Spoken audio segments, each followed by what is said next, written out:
All right, so here we go. Yet again, another wonderful guest has agreed to take time out of their busy day to join us. And today's guest is Dr. Jason Silvernail. And we're really, really looking forward to picking his brain and learning a little bit about him and his role moving up in the clinical world and into a leader. So, Jason, thank you again for taking time out of your day and joining us today. Could you go ahead and give a brief background? And we got a couple of good questions for you to go through. Oh, thanks, Alex. It is really great to be able to talk to you today. Thank you so much for the invite. You've been great on this whole thing, and I hope I live up to the expectations of your listeners. So first things first, so my name is Jason Silvernail. I'm a physical therapist. I'm also on active duty in the U.S. military, so I have to give you my little disclaimer here. Everything I talk about today with you is my personal opinion and commentary and does not reflect the official policy or position of the United States Army, the Department of Defense, or the Defense Health Agency. So now that we have the disclaimer out of the way, I've said that a few times.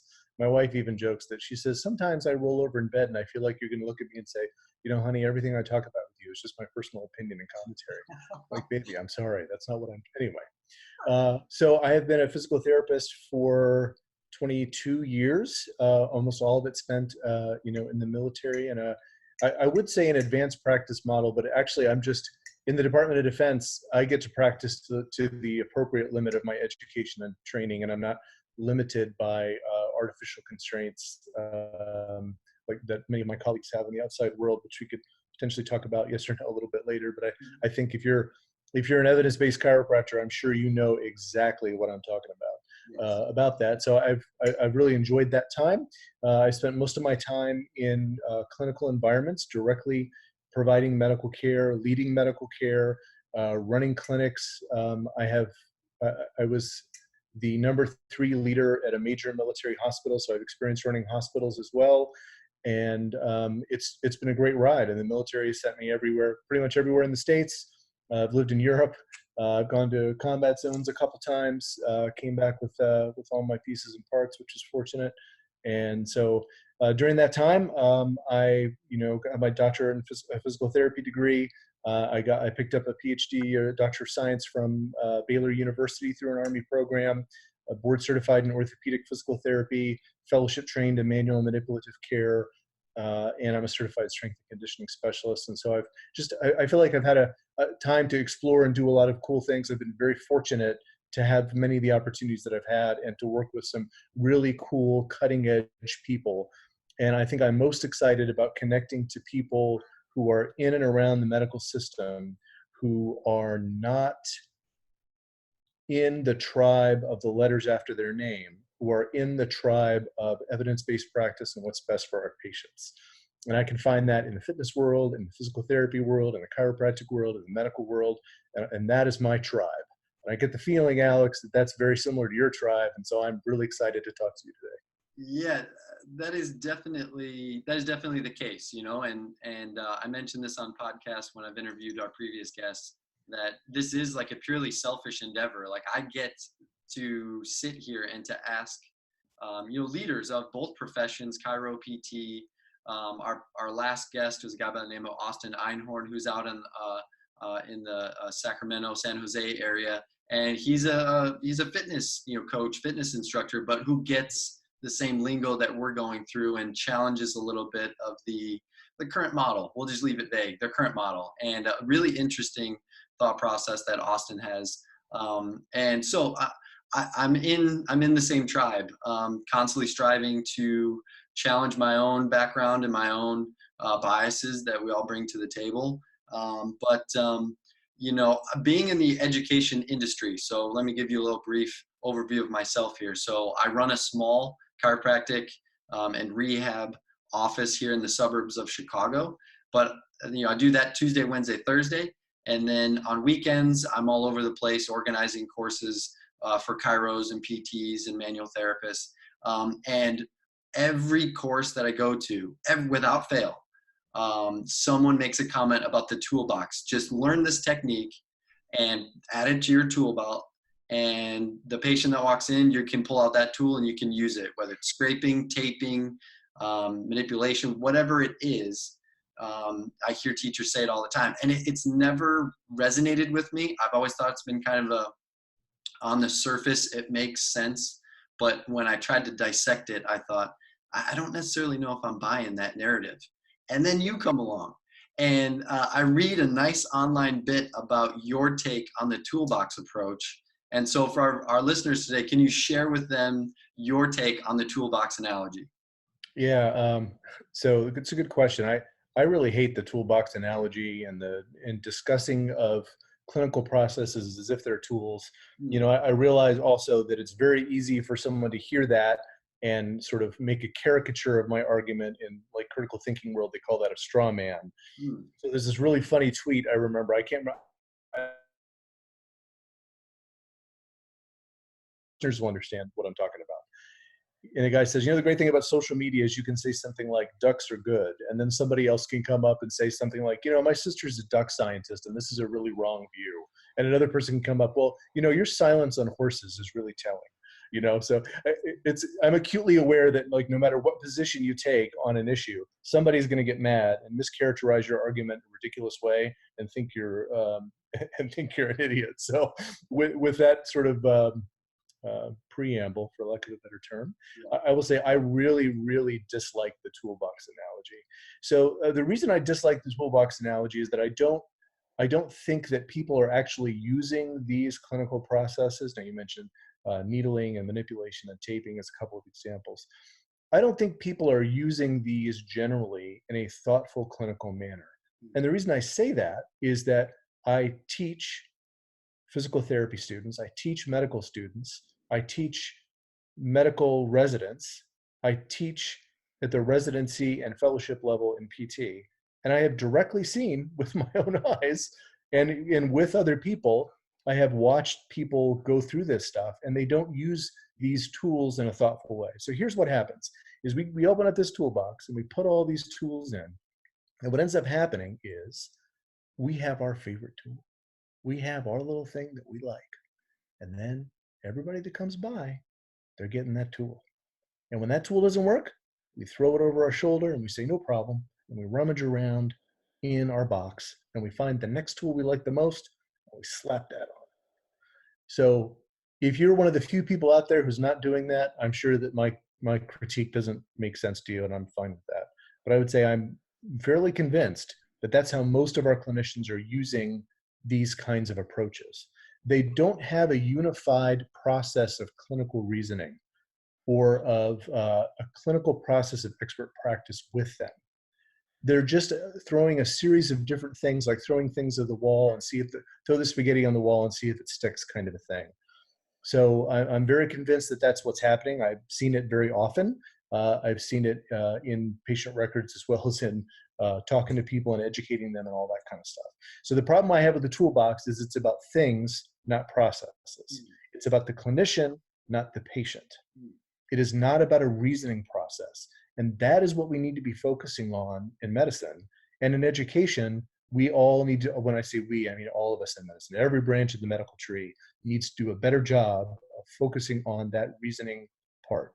And we are doing way too many procedures. We're doing too many things to patients, not doing enough thinking, not doing enough listening, and not doing enough careful practice. And so my opposition to the toolbox is based on all of those. Well, I definitely agree with your way of thinking, and clinical reasoning is lacking for to put it bluntly. And I'm guilty of the hierarchy of my preferred methods of treatment. Starting off a clinic on my own and going from there. You betcha, I started at my favorite and worked my way down. And that was, to me, that was my clinical rationale. That was my clinical thought process, rather than what does the person in front of me most need, and how can I provide that? So I have absolutely. And what do they want, right? Exactly. Yeah. It's funny. It's like if you're a patient in the medical system, it's almost like who you see is what you get. Yes. Who you see is what you get. So I'm less interested in what I know. I mean, I know the things that I know how to do. I'm less interested in sort of applying those to the patient, and I'm more interested in talking about the patient and finding out what they think and what they want and what their options are, and say, hey, look, there's a couple of different ways to come out these clinical problems. And we could do this, or we could do that, or we could do that. Here's what I'm thinking. What do you think? And I think that a big part of the unspoken of the toolbox is that there's no patient in there. It's all clinician.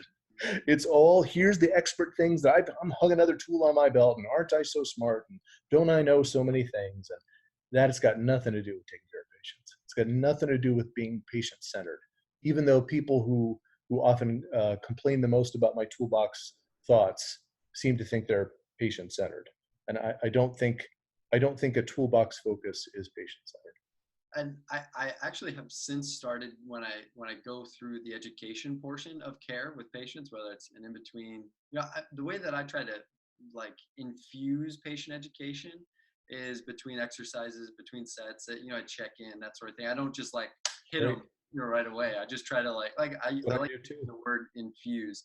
And so one of the things I like to say is, straight from what you're talking about right now, and that is, I challenge them if they say, well, so and so does it this way. I'm like, well, that's okay, that's fine, but like where do you get a say, in the matter? And one thing that I've learned from you and a couple other people online is like the patient should always have options, because then it's less physician or provider dependence, and it's more fostering this ownership. Hey, I made this decision to come in here today to get care, and no one forced me to be here. I'm here to get well on my own. And I think that that's powerful. And I think a lot of times us as providers, we take that decision making away from the patient. Yeah. And so I'm really picky about how I phrase that to patients, thanks to input and clarity on the matter like you've provided. And I've heard some other people talk about, empowering the patient. It means basically not stealing the show. Let them be the pilot, and you can step aside and be the co-pilot. So famous bodybuilder Ronnie Coleman once said, everybody want to be a bodybuilder. Don't nobody want to lift no heavy ass weights. Yeah. And the way I see it is, everybody talks about shared decision making. Don't nobody want to actually talk to patients and put the power in their hands and give them the option. Yeah. Can I use adult language? Why do you think that is? It's kind of late to ask, isn't it?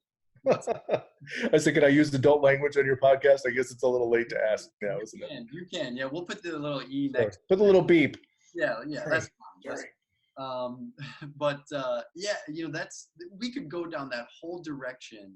And I think we just came up with a good course for you to come out to teach some chiropractors. Yeah, come on. Clinical reason.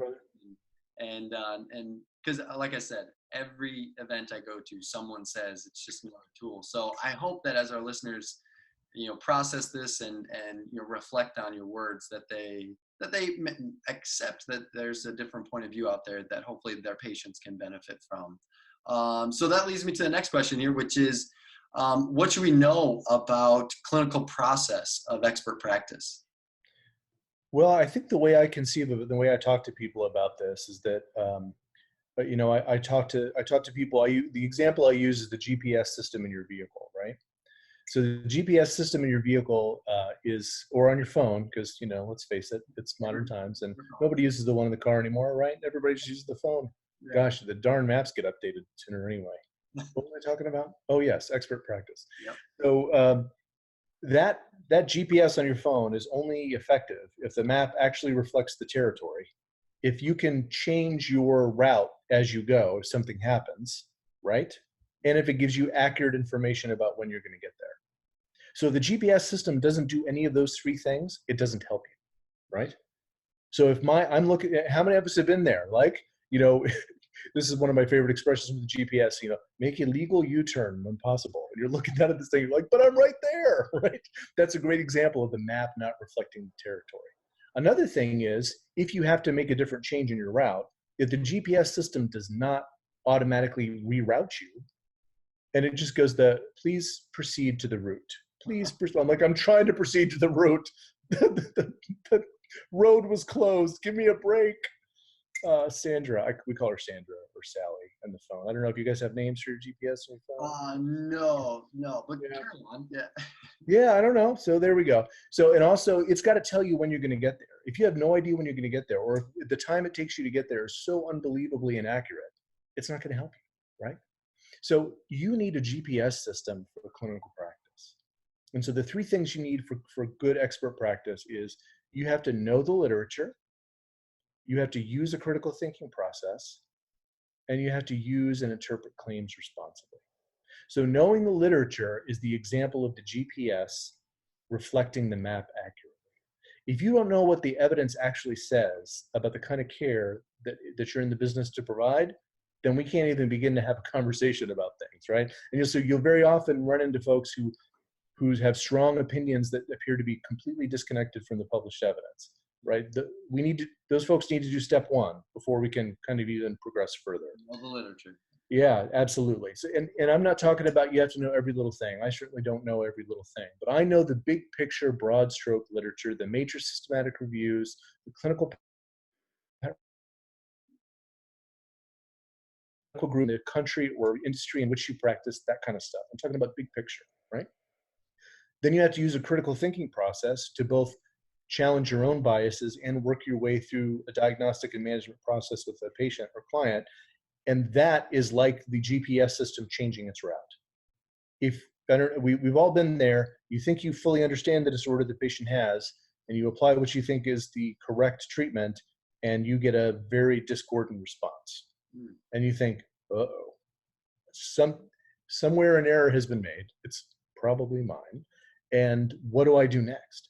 And if you don't have a clinical reasoning process, a critical thinking process to reroute you, you're going to be stuck at please proceed to the root over and over and over again, right? And that's not what you want.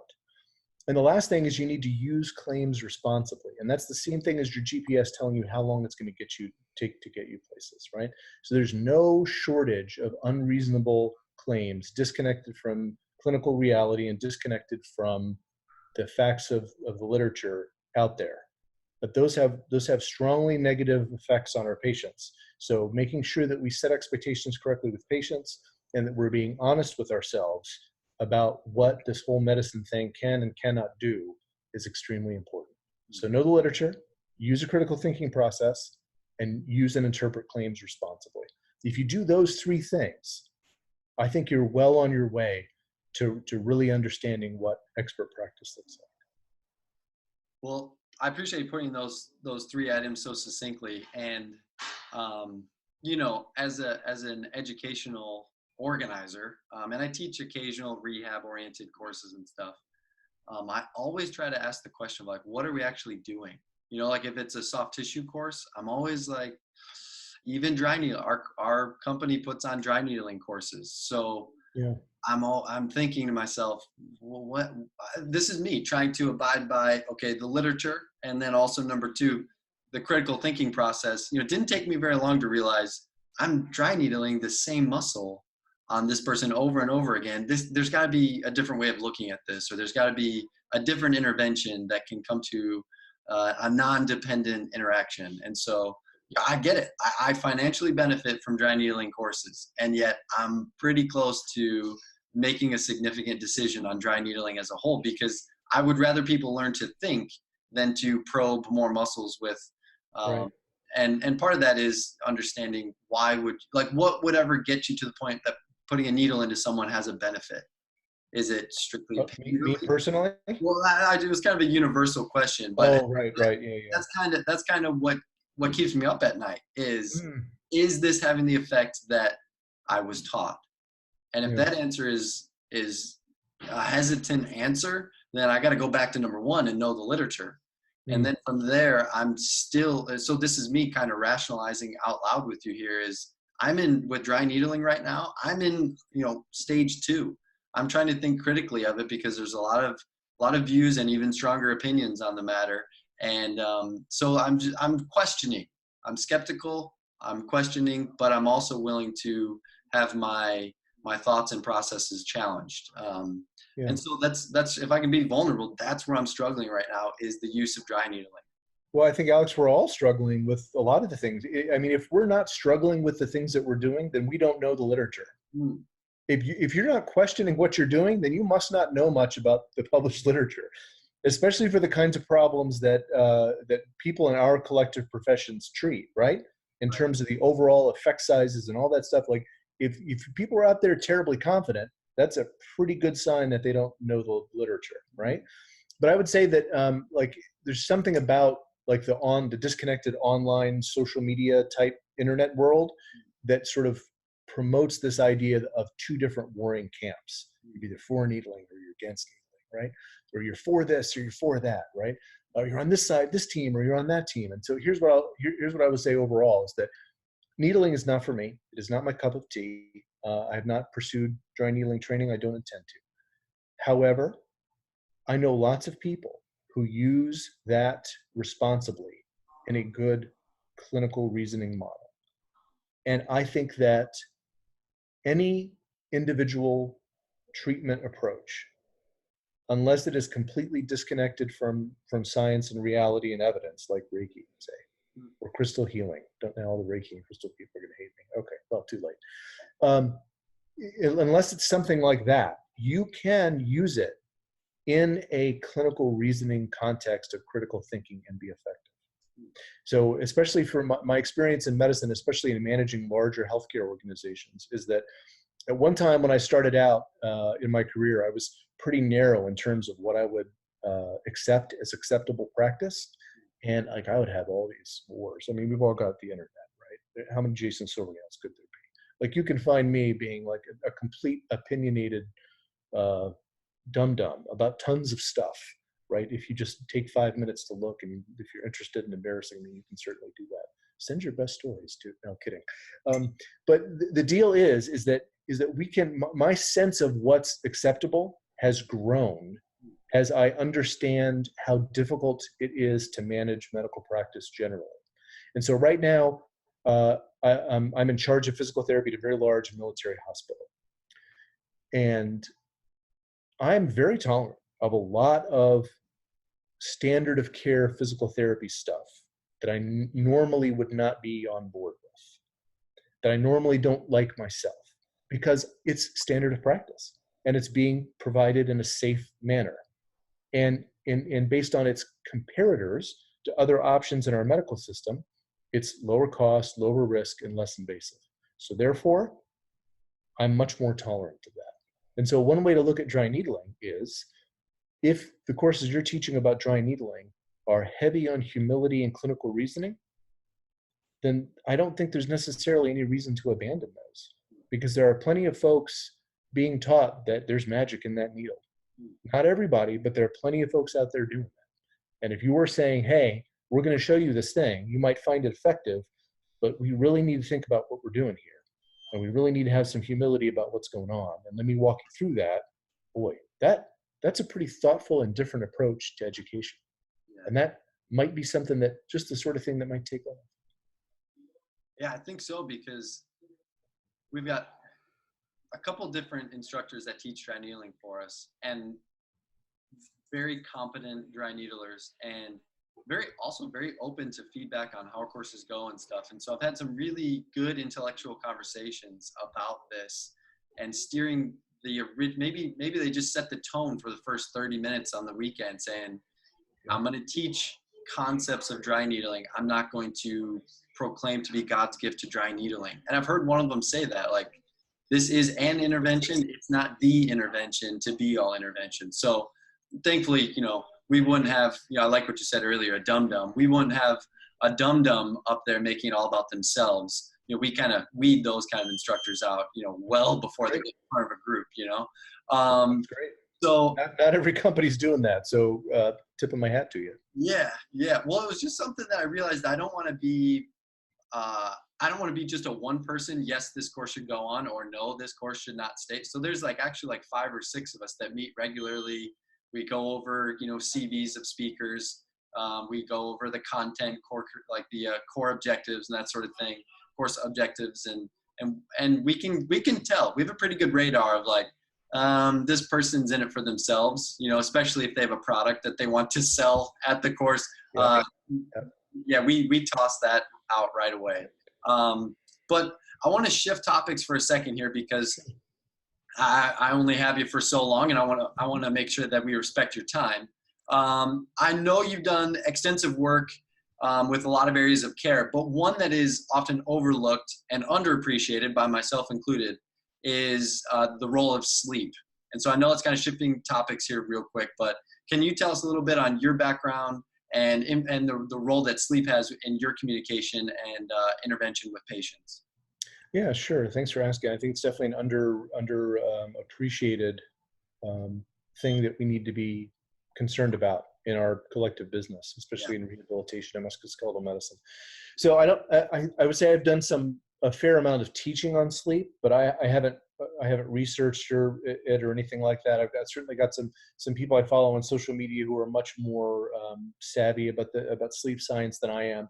But I think that one of the roles I've settled into over time is I don't do a lot of original research, but I like to try to translate existing research into practically applicable things that everyday clinicians can put into practice so that they can actually execute evidence wherever they are in whatever model. Wow. This in front of PT audiences and in front of general medical audiences and in front of fitness audiences too. So what we're finding out over the past several years in sleep, maybe the past 20 years or so, is how powerful sleep is physiologically for us and the number of things that it affects, and the number of clinically relevant things that you're dealing with a patient: pain, function, motor learning, cognition, emotional regulation, all of those things. The number of those things that are negatively affected by poor sleep, it's sort of extraordinary. I think one of the best ways to talk about sleep, just as an introduction, if we're going to have a short amount of time, and I get that that's what we've got, I promise I won't run over on it. So a guy named Dr. Matthew Walker runs a sleep lab out, I think, in California. I listened to a couple podcasts. He's written a book, and so he's a legit sleep scientist. I love the way he put it. He said, look, we're all the products of evolution. In human history, we have evolved to be tolerant of certain things that our species had to contend with in order to survive. So we've had to develop ways to go long times without eating, or we would have all been extinct. We've had to go long periods without water. So we've developed some ways to do that. But one thing we've never had to contend with as a species is the lack of sleep. It is a uniquely modern thing that we have inflicted upon ourselves. This idea that we have to be awake so much. I mean, just the fact that, lights, whether they're candles or the laptop I'm currently looking at, that's a relatively modern invention for humans. And we have no evolutionary gears or physiology to account or to manage low sleep. And as a result, we have not built in any evolutionary buffers. So when we do not get consistent sleep, and most sleep organizations agree that for adults, it's between 7 and 9 hours a night, and almost every human has this requirement, no matter what they tell you. Very, very small percentages of people are long sleepers who need a little bit more, like 10 or 12. A very, very small percentage, less than 1%, is a light sleeper or a short sleeper, around 4 or 5 hours. Most people need 7 to 9. We have no physiological, evolutionary mechanisms to cope with that loss of sleep. And we are colliding with it right now. Motor vehicle accidents, right? Its effects on depression, its effects on pain, its effects on physical function and cognitive ability. It is wide ranging. If you think about how powerful a tool that exercise is as medicine, right? We're very good at talking about this. The ACSM is, physical therapy groups are, I'm sure chiropractic groups are as well. We're very good at talking about how powerful and wide ranging exercise is. Well, I tell you what, everything exercise benefits, sleep benefits too. And in many cases, more so.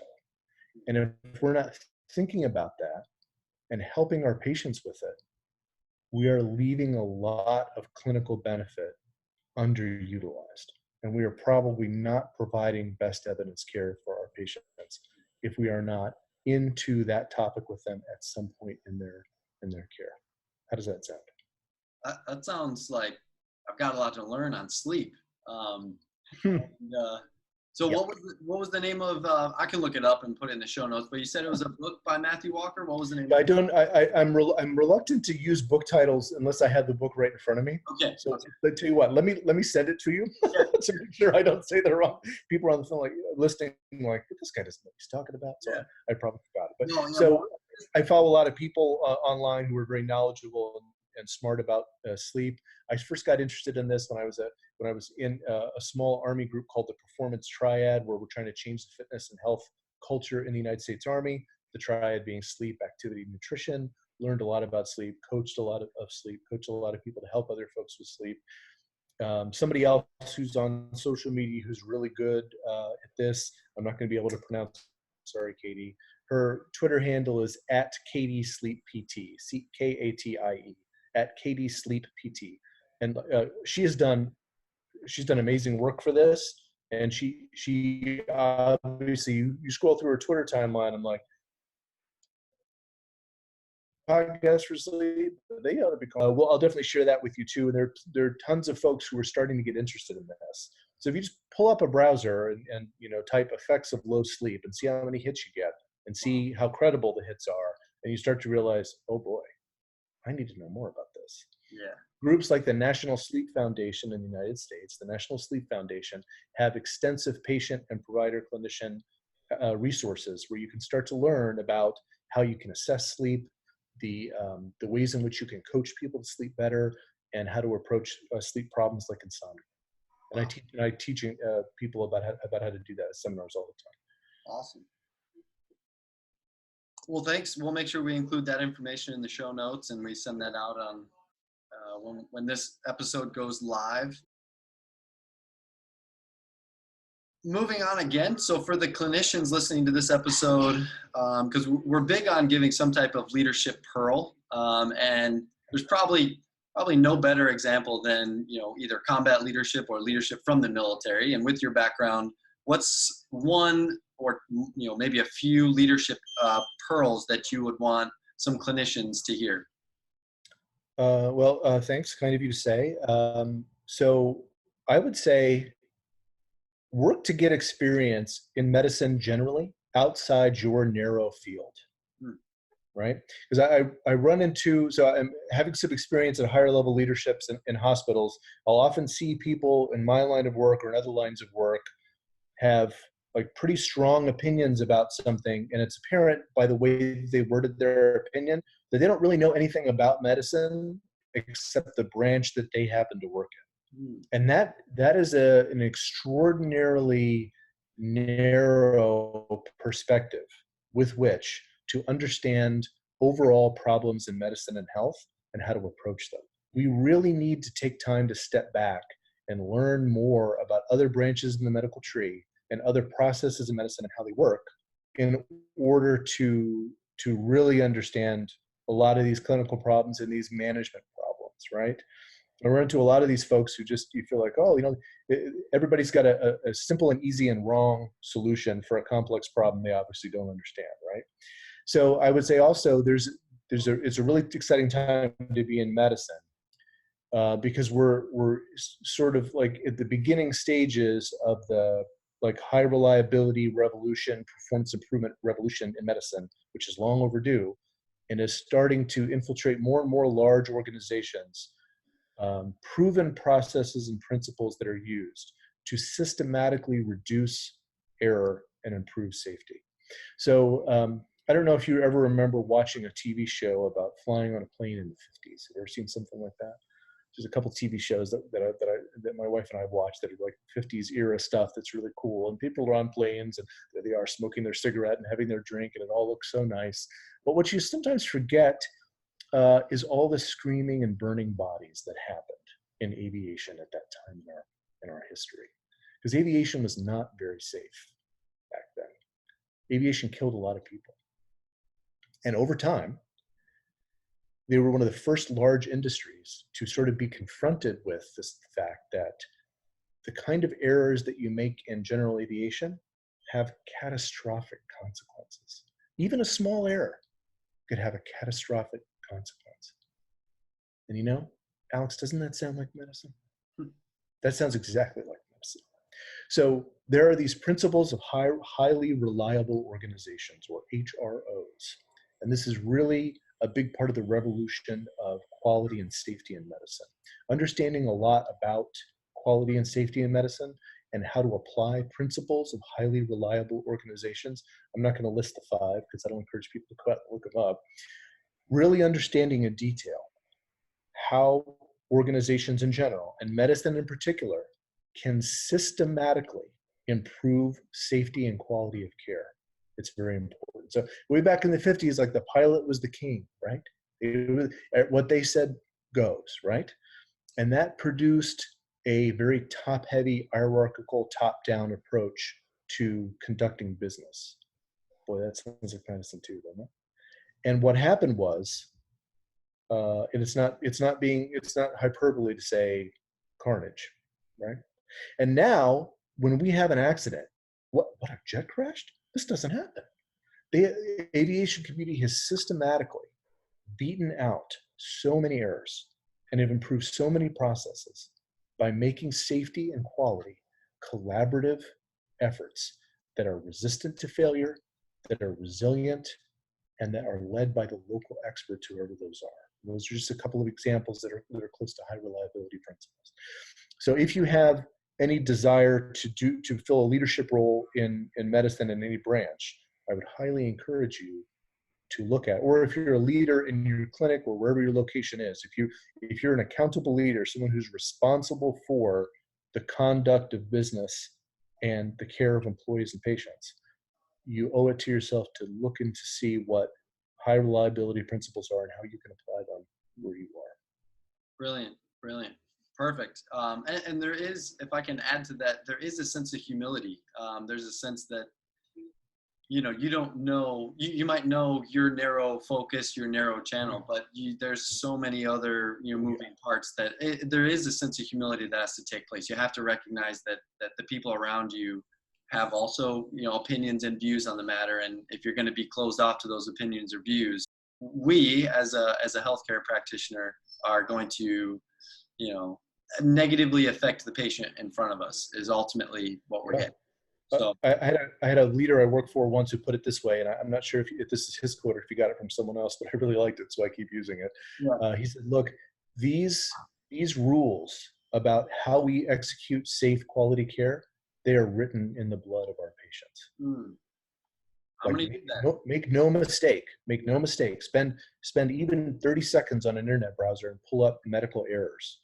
Don't think it doesn't happen in musculoskeletal medicine. Don't think it doesn't happen in rehabilitation. It does. It does. And systematically approaching that issue to systematically improve the safety and quality of care that we're all delivering, with an eye toward the literature, with an eye toward that critical thinking process, with a mechanism to watch carefully the claims we make, that's critical." I appreciate you sharing that. So with everything that you brought up today, I feel like it's pertinent to ask, who do you look up to? You know, a lot of people, you know, I think, I guess, you know, just asking the question, the person who comes to most to mind is Emperor Marcus Aurelius of Rome, lived about 2,000 years ago. Now, here was a guy who was pretty much in charge of the known world at the time when he was emperor. And he wrote this book called Meditations, which is one on my highly recommended book lists. He didn't mean to publish that book. It's literally his personal journal.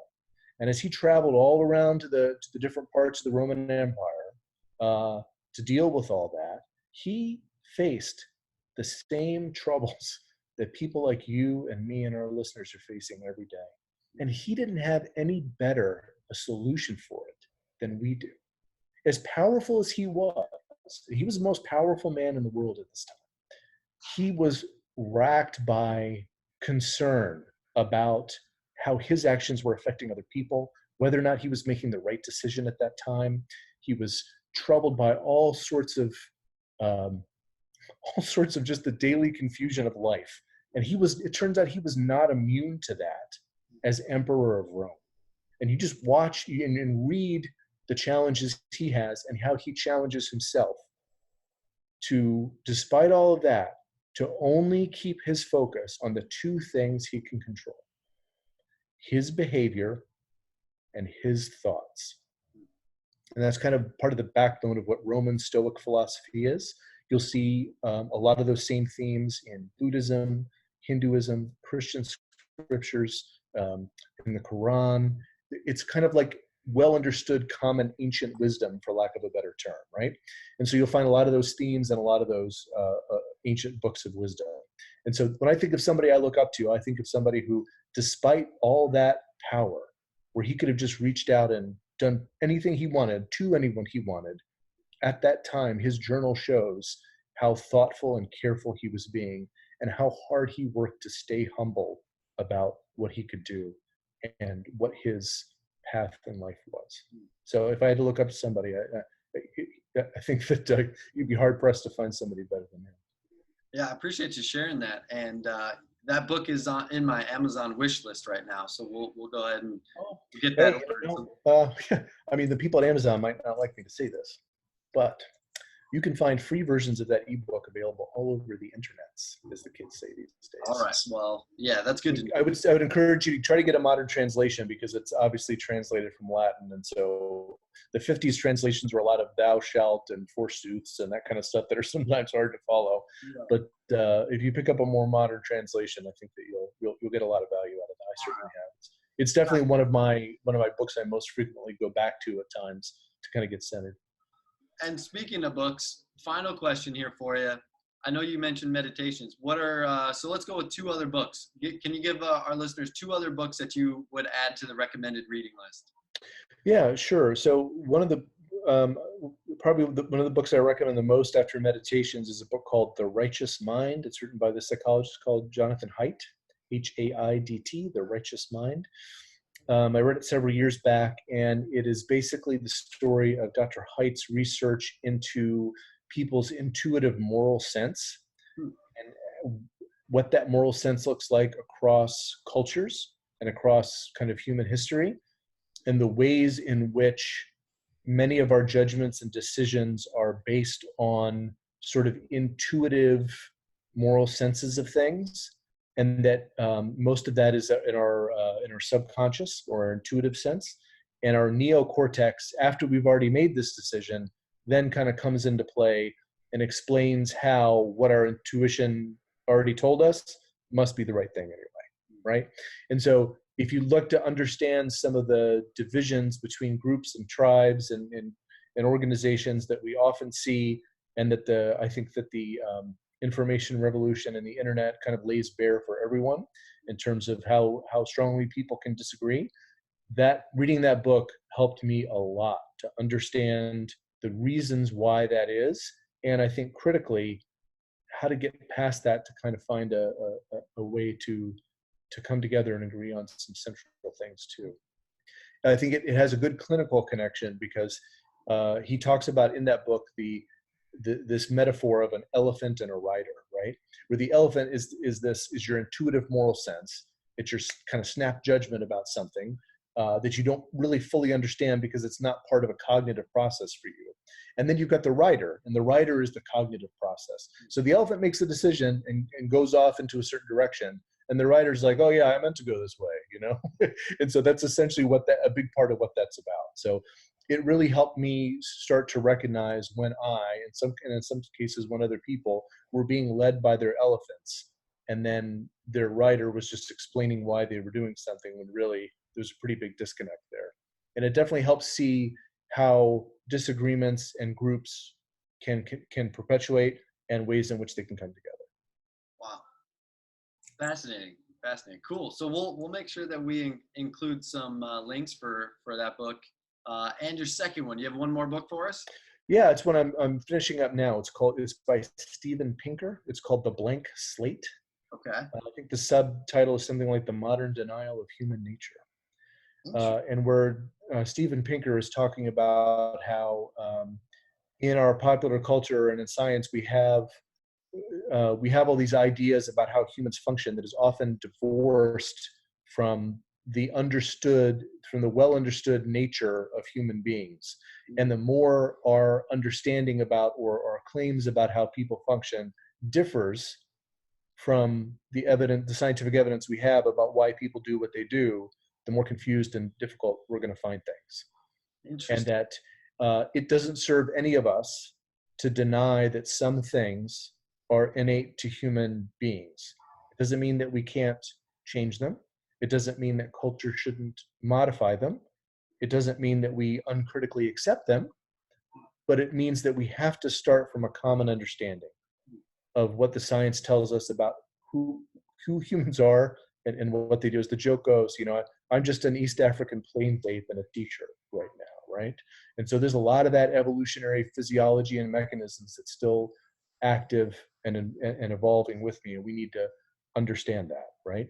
Yeah. So it really helps us, similar to Jonathan Haidt's book, it helps us understand the parts of us and evolution driven, and the parts of us that are more cognitive or thoughtful driven, and how both of those are important, and how the interplay of those two things can help us understand each other and help us understand ourselves. Awesome. Well, thanks for sharing that. I recognize that name, Steven Pinker. Did he Yeah. write another book? What was his, there was another book. He's written several, one of it, which was The Better Angels of Our Nature, that Okay. talks about the enormous improvements and reductions in Yes. violence, conflict, and war in the human race, especially over the last 50 years or so, and how that's kind of a secret because people, when national polls come out, and pollsters ask people, hey, how are things going? Oh, things are just so terrible, and they're getting worse. And it's funny how disconnected people are from the facts of what actually is happening, Yeah. because it turns out we have a lot of reason to think that things are better now than they ever have been, and we have the solid data for that. And again, it doesn't mean that there aren't any problems. It doesn't mean that we should ignore things that we think now might be problems, right? Like the way our governmental systems are designed, or the challenges of climate change. We're not saying any of those should be ignored. We're just saying we should appreciate how far we've come so we can put our solutions into context, right? Gotcha. No, thanks for that. We'll make sure we include some of these links, like I said, in the show notes. And as we kind of come down to our closing minutes here, I want to just come back to how we first started, before we pressed record. And the reason for this podcast, Jason, is to connect like-minded individuals that are either running their own clinic and running into some struggles of their own, or they work for a clinic and they want to lead either from the bottom up. But the Clinical Leadership Podcast is for your everyday clinician that we're, just like you mentioned with some of the issues with our government or with today's culture in the US. We're not saying that things are perfect. We're addressing issues as they come up, but we're also recognizing that it's a pretty impressive time to be a chiropractor, or a pretty impressive time to be a physical therapist. And I can see the future of both, my profession as a chiro and yours as a PT. I can see how the two professions and no longer view each other as enemies or as opponents, but rather that, again, kind of goes back to the patient-centered model, where if both professions are following these expert practice and clinical guidelines, our patients are going to benefit from that. And so you had mentioned just a little bit before we started how there's a whole future that's taking place here, and it's coming up pretty quick. And it's fun to get on podcasts like this with you, because of your expertise, and also your willingness to set time aside and talk to us, because we have a lot to learn from you. And again, if you want to just finish up with a closing remark like you mentioned earlier. Yeah, well, I think those are kind words, and I definitely appreciate them. I would say that my tribe isn't always the people who have the same letters after their name as me. My tribe are people who are patient-centered, who are evidence-informed, and who are thoughtful in their practice. And it turns out that there's a lot of people like that in chiropractic, and they're on my team. There's a lot of people like that in personal training and massage therapy. Talk about two groups of people who have tremendous power to help people, and whose, I think, professions don't, fully grasp how powerful they can be as personal training and massage therapy. And I think that our best days are ahead of us for people who are thinking in this model. Our best days are by far ahead of us. And it is absolutely an exciting time to see people start aligning by their principles instead of, by their partisanship. And that, I guess that's definitely a medical comment, although I guess you could take it other places. Awesome. Well, again, one last time, just want to thank you for taking time out and talking with us today. And until next time, Jason, we'll have you on down the road a little bit.